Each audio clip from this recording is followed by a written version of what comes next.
The morning of January 13, 2024, in the affluent St. Louis suburb of Crèvecoeur, began with an incident that instantly transformed a local matter into a national headline.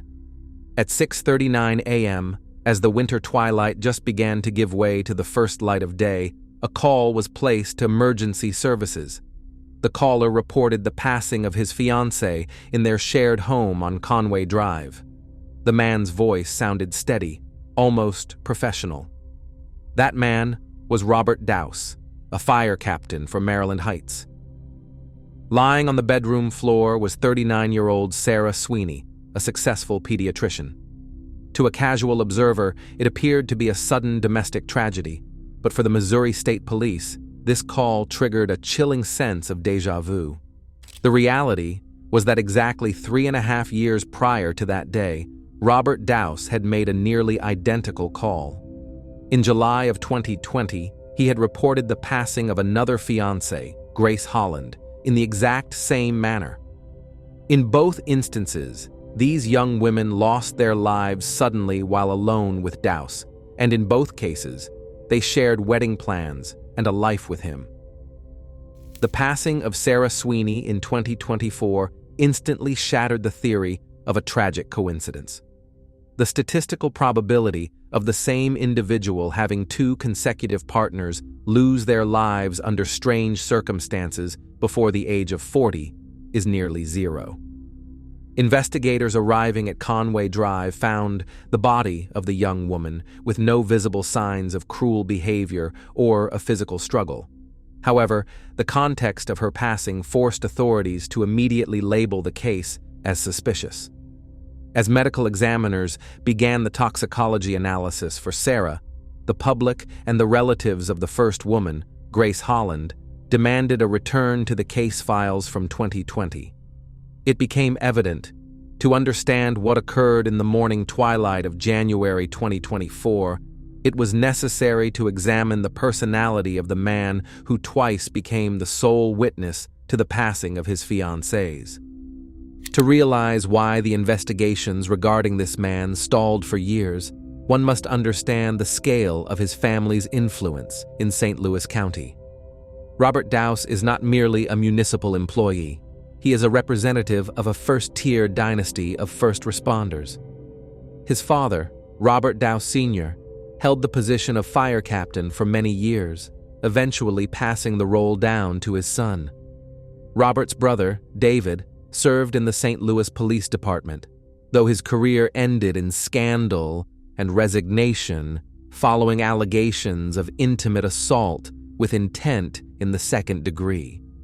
Despite this, the Daus name remained synonymous with reliability and power within the law enforcement community. The family also owned Liberty Artworks, a company that manufactured bronze memorials for police and fire departments across the nation. This provided Robert with not only financial stability, but also personal friendships with the upper management of law enforcement agencies. In the eyes of the public, Robert Daus was a hero, but behind closed doors, that image changed radically. According to testimony from the family of his first fiancée, Grace Holland, he was prone to total control. This young woman, who held a degree in criminal justice and was raising 4 daughters, gradually lost her autonomy after meeting him. Daus convinced her to leave her previous job and join his family business, but he arranged things so that Grace did not receive a paycheck directly. The funds were transferred to Robert's accounts, and he provided her with cash only for specific needs, controlling even what she spent on gas. He isolated the young woman from her friends, forbidding any meetings without his presence. This pathological need for dominance would later become a key theme in the analysis of his relationships with both women who lost their lives. Daus's influence in Crèvecoeur was so deep that he openly told his partner, "My brothers in blue won't do anything to me. I've already taken care of that." And the events of the morning of July 22, 2020 became the first confirmation that those words might have been the truth. In the early morning hours of July 22, 2020, Around 5 a.m., the silence on Fairway Circle was broken by a call to emergency services. Robert Daus informed the dispatcher that his fiancée, 35-year-old Grace Holland, had ended her own life by a gunshot to the head. Police arriving at the scene found the fire captain in a state of absolute calm. The young woman was lying in the bedroom of their old home, from which they were planning to move to a new estate on Conway Drive. At first glance, the scene appeared obvious to the local officers who knew Daus personally, an act of self-harm stemming from depression. However, the initial examination of the body, conducted later by the medical examiner, revealed an anomaly that was impossible to ignore with an unbiased approach. The fatal wound was located in the area of the left temple. Grace Holland was right-handed. She had experience handling firearms, having completed a law enforcement program in school, and always used her right hand for shooting. For an individual who decided to end their own life, using an awkward, non-dominant hand is an extremely atypical action. Furthermore, the physical placement of the wound dictated a specific trajectory that corresponded more closely to someone standing to her left. Despite this glaring contradiction, Creve Coeur investigators did not perform tests for gunshot residue on Grace's hands or Robert's. A strange detail was also recorded at the scene.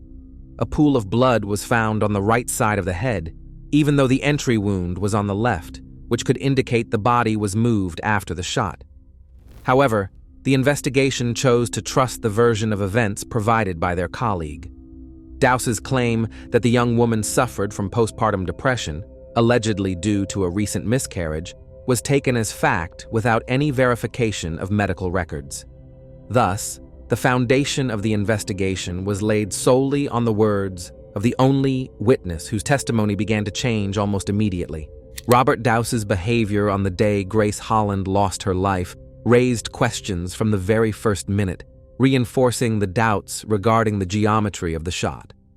In the recording of the call to emergency services, you can clearly hear how a professional first responder, someone duty-bound to attempt resuscitation until the very last chance, doesn't even try to perform CPR. He declares the young woman's passing a settled fact, labeling the wound fatal, even though the dispatcher repeatedly urged him to provide medical aid. Later that same day, Daus gave his initial statements to patrol officers. He claimed he was in the living room when his fiancée came in, hugged him without saying a word, walked into the bedroom, and a moment later, he heard a gunshot.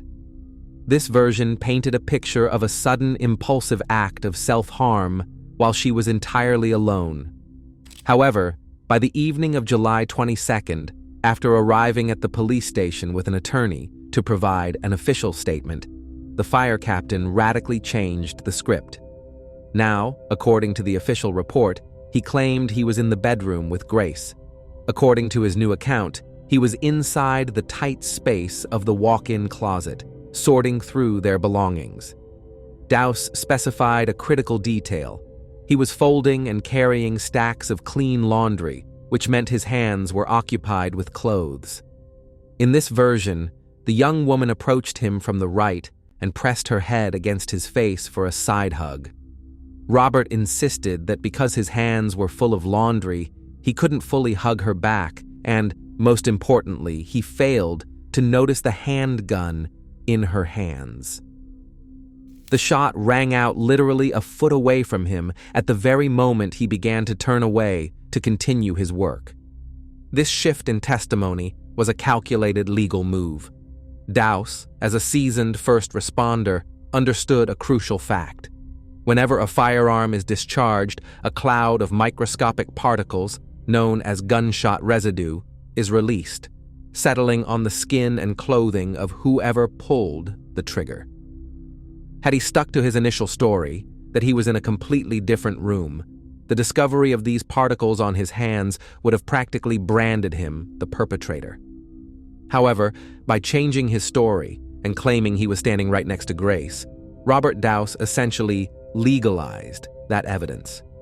Now, any traces of residue on his person didn't look like proof of guilt, but rather the natural byproduct of being in close proximity to the person who fired the weapon.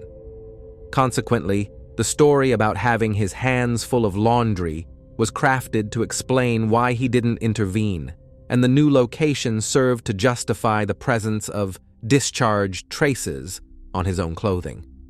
Notably, during questioning, he couldn't provide a clear explanation as to why they were at the old house on Fairways Drive that day, especially since Grace had sent her sister a happy selfie from their new home on Conway Drive just hours earlier. Police failed to ask any follow-up questions regarding the reason for this strange change in location at 5 in the morning. During this same period, Daus admitted to being unfaithful to his fiancée multiple times, yet he maintained that their relationship was normal. This contradictory information didn't stop the investigation from closing the case. The official investigation into the passing of Grace Holland went down in regional history as an example of unprecedented negligence, what the family of the deceased called professional courtesy toward Robert Daus. The list of oversights was staggering. Detectives didn't arrive on the scene until 2 hours after the patrol officers, by which time the scene could have already been altered. The firearm was never processed for fingerprints or DNA, under the pretext that they both lived in the house, so their traces would be there anyway. Robert Daus's phone was never seized as evidence. Investigators allowed him to keep the device, accepting his explanation that he needed it for work. This deprived the investigation of the chance to examine the couple's real-time communication in the moments immediately preceding the tragedy. In this atmosphere of trust toward one of their own, police accepted another key piece of evidence from Daus: self-harm notes supposedly written by Grace and addressed to him and her daughters. Despite the fact that the circumstances of her passing were extremely suspicious, the investigation failed to conduct a handwriting analysis to confirm the authorship of those letters. The most egregious fact was the disappearance of key evidence. The video recording of Daus's interrogation at the Creve Coeur police station mysteriously vanished from the archives. Additionally, Grace's $20,000 engagement ring went missing. Her family insisted that the young woman never took it off. It was clearly documented in the initial photos of the scene, but it evaporated during the transport of the body to the morgue. Later, Daus lied to the police, claiming that Grace had returned the ring to him before she ended her own life, or that he had filed a claim with the insurance company regarding its loss. However, he never provided a single piece of documentation to back up his words. Even though old and fresh bruises were found on the young woman's body during the autopsy, the pathologist failed to reflect any connection to potential domestic aggression, dismissing the marks as the result of accidents. Ignoring the protests of the victim's twin sister, Laura, and her parents, authorities officially closed the case after just a few days, allowing Daus to return to his normal life, where a new figure would soon appear. While the police remained idle, Grace Holland's family began their own investigation, gathering digital evidence of the reality of her life with Robert Daus. Grace's social media painted a facade of the perfect family: trips together, smiles, and wedding preparations. But the dark side was captured on hidden audio recordings that the young woman began making a month and a half before her passing. On one such recording from June 9, 2020, the true nature of their communication is heard. Daus screams at Grace, using profanity, and openly states that he hates her and her daughters. "I'll do everything to spend as little time with you as possible. Any delay at work, a flat tire, anything, just to not be around you." To her quiet words, "I love you," he repeatedly responds with orders to get out of his house. Evidence of physical aggression also took a documented form. In June of 2020, Grace confided in her sister that Robert had shoved her and dragged her through the hallway, leaving extensive bruising.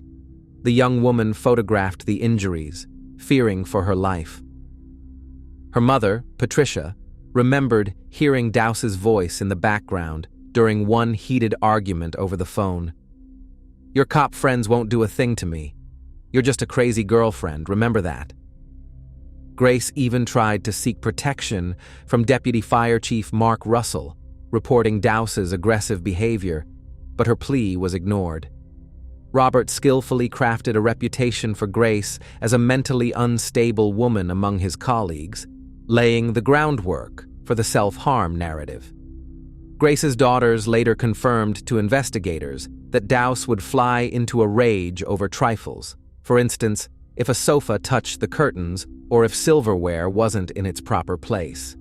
By July 2020, the tension in the home had reached a point of no return, as evidenced by the final cycle of their correspondence. An analysis of the text messages between Robert Daus and Grace Holland during the final week of her life reveals a classic cycle of abuse, marked by sharp phases of devaluation, followed by a facade of calm. In June, when the young woman learned she was pregnant, Daus's reaction was unmistakable. He repeatedly offered her $600 for a procedure to end the pregnancy, stating that he didn't want this new responsibility. By mid-July, his messages grew even more cruel.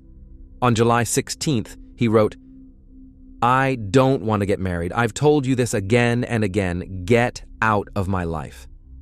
Minutes later, he demanded she take her daughters and vacate the house immediately. Grace responded with her usual, "I love you.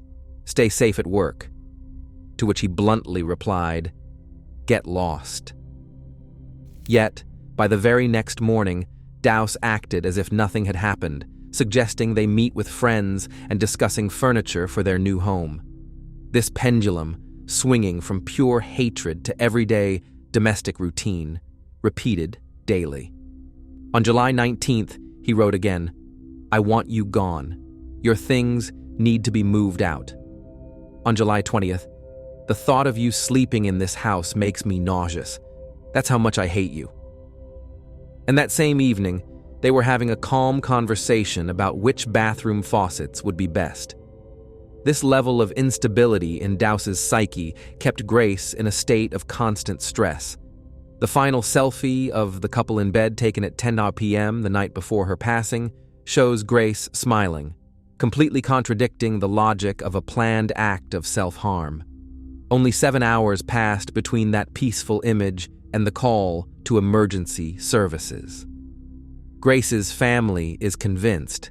In those pre-dawn hours, something occurred that Daus couldn't control, and he decided to solve the problem exactly as he had promised, by leaning on his perceived untouchability.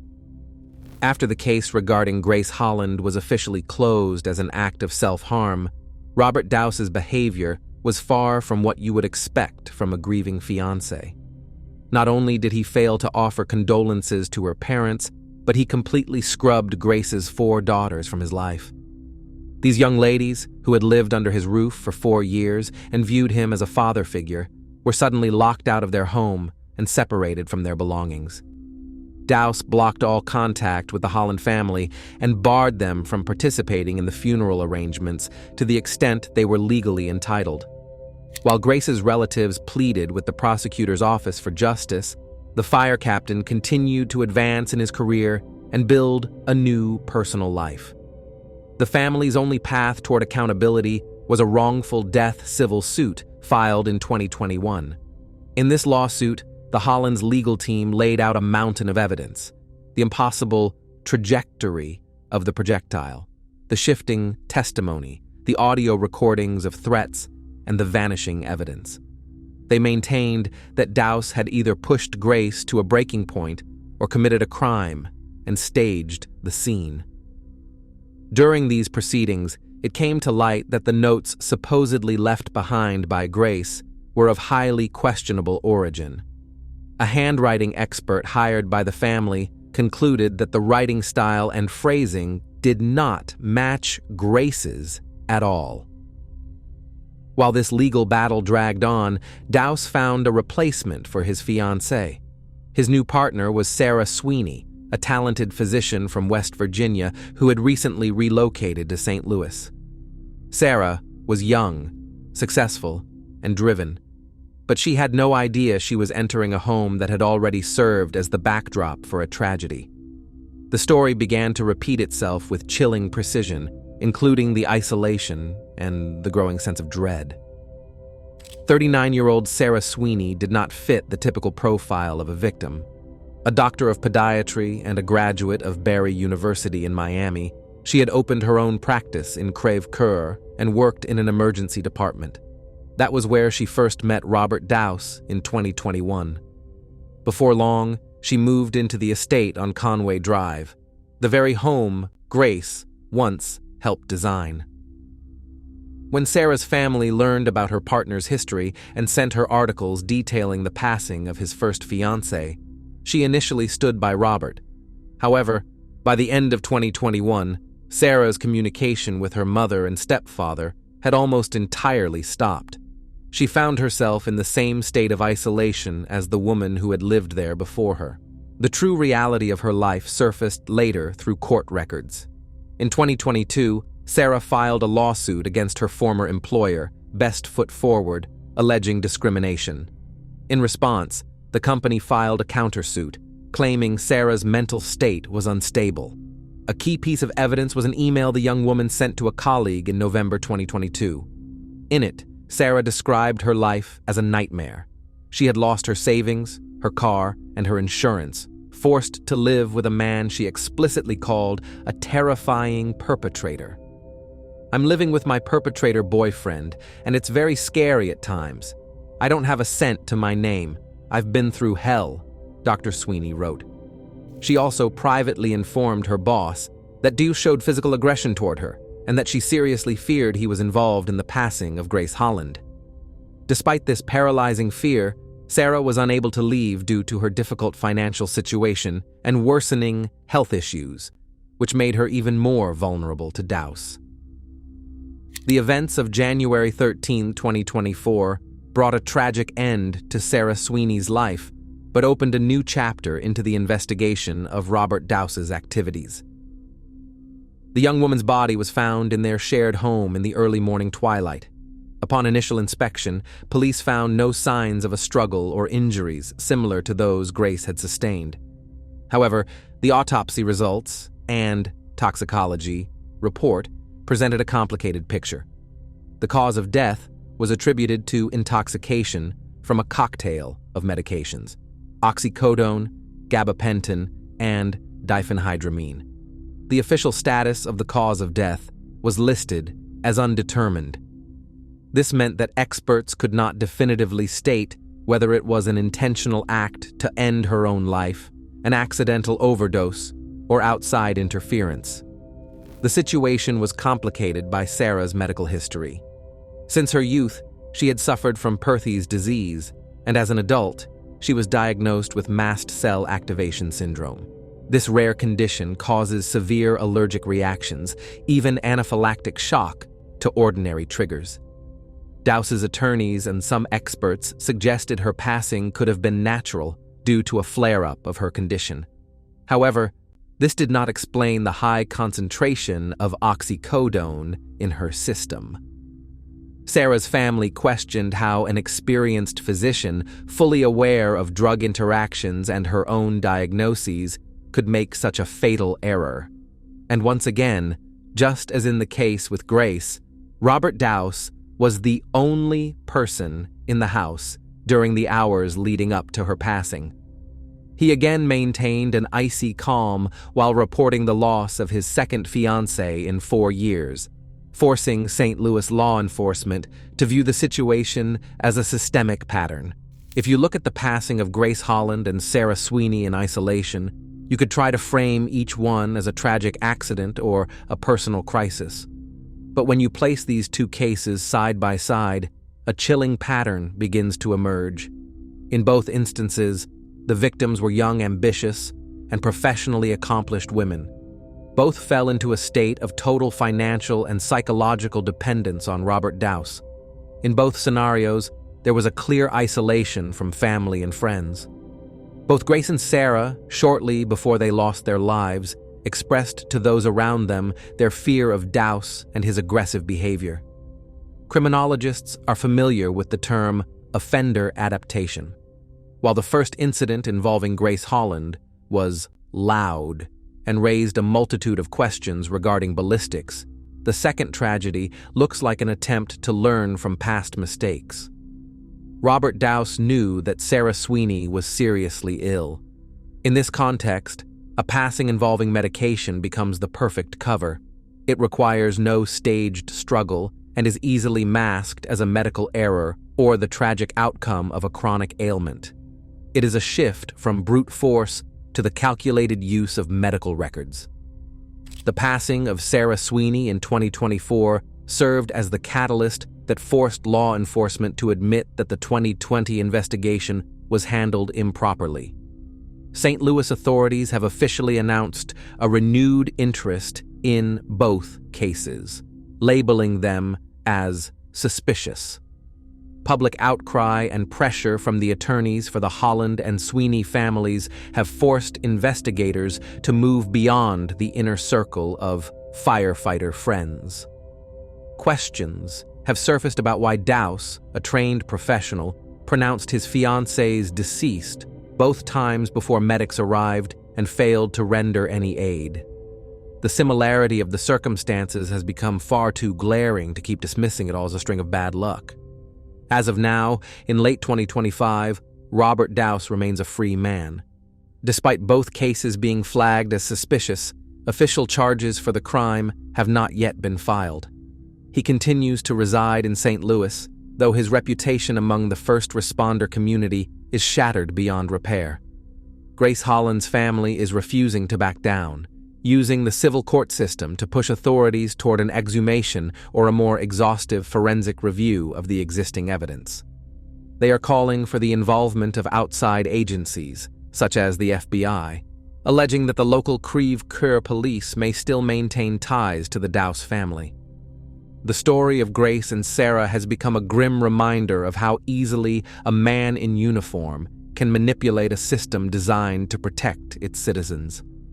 The tragedy involving Sarah Sweeney has given the Holland family hope that Grace's passing will not be forgotten. The investigation continues, and now every move Robert Daus makes is under intense public scrutiny. The question remains, how many more facts and digital footprints must be gathered to break the cycle of professional courtesy and finally answer what really happened in the morning twilight of July 2020 and January 2024? Until an arrest is made, the case remains open, and the families of those lost continue to seek justice from a system that ignored them for far too long.